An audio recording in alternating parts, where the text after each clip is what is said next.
cả này ai quay mà đây mưa phong ya mày làm được mà lực quay này chạy lắc két áo thốn ngân này làm biệt lô ngân là đấy mà lô là xé nó cũng nhiều đấy mà lô xem thì nó chuyện đấy đấy lô miền kia chơi quê vào này sáng sớm bíน้อง tay cọt tay xé có kiệt đôi chân bắt hạt ta chân nàyอย่าไปลืมเต็กซับสักใครเลยอย่าไปลืมเต็กไล่ปั่นเชกัมขาเดี๋ยวเราหลีเนี่ยมาลำก็เหลือเรื่องมาไอ้เนี่ยทำอยู่ใต้ก้อนเนี่ยถ่ายแคบหายจ่อยไว้ยาวเฮรวยเอาเนี่ยเนี่ยบอกก้อนเนี่ยปากก้อนเนี่ยมั่งเงินเนี่ยไปกันไปไอ้เราโจโลกโอ้เงินก็หายไปแล้วได้มาเก้าแก่ละลูกมันเก้าหน่อยเผลอได้มาเก็ตลงไปได้เก้าแก่ได้มาเหมือนจะไล่มาแล้วมันมีเงินก็เมื่อยเหมือนจะไล่มันพร้อมหรือเปล่าเงินก็มีอยู่มาที่ไหนได้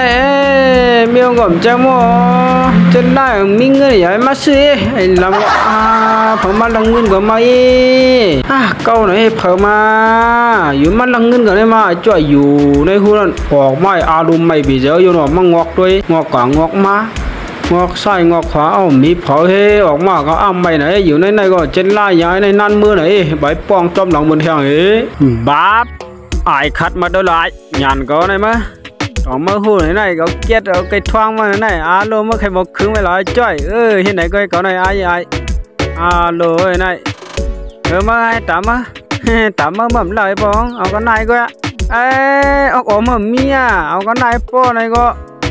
ต้นลายปองมาเลยทางเน็ตน่ะโอ้จ้อยในหลักเกี่ยมาหักหลังได้ก่อนแหงไอ้จ้อยได้ไอ้จ้อยได้หักหลังได้ก่อนมันเย้าไอ้ไล่ใส่ก็ว่าไหน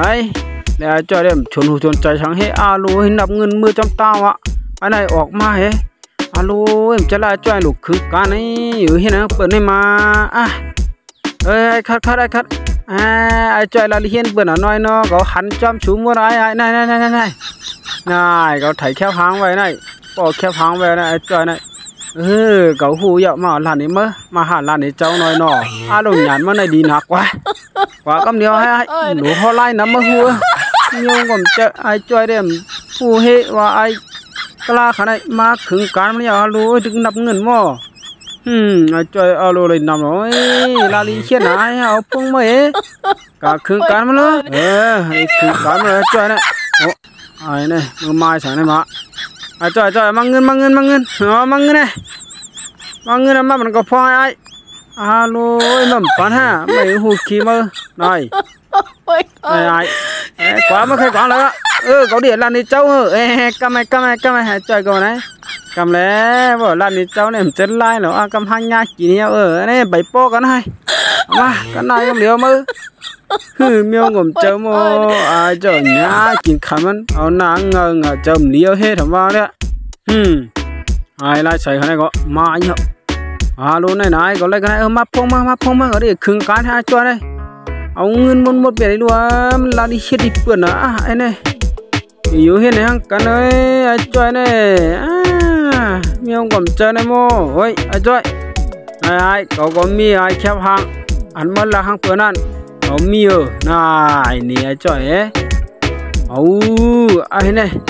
เห็นไหมฮังเก่าดิเนี่ยมาเอามาเงินเนี่ยมันกูก็ลาดเจ้าก็ไอ้จ้อยก็เอาเงินออกมาเอามาโป้กันนะเจอมีผมเจอมาหมดnày tao mới ở hiện ấy po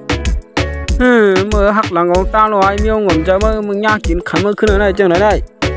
ai chơi ở nàng ngày cái là đi hiên cái kia đây mà chắc mới này đua ai hai lấy mắm mua đâu mà khứng cá nè ố nhai lắm mà đi đâu hê cháu có mạo ngư này mà ở vậy còn ai ở đây khứng cá mà hả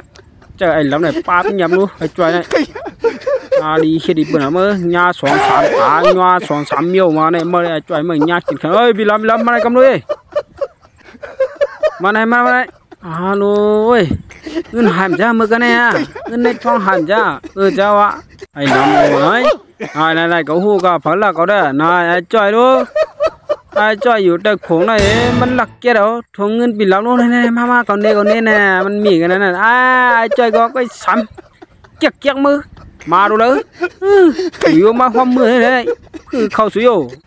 đấy chờ phải nó mà nhà bị sẵn lắm ngọt phải lắmมันเอามาพวงมันเดี๋ยว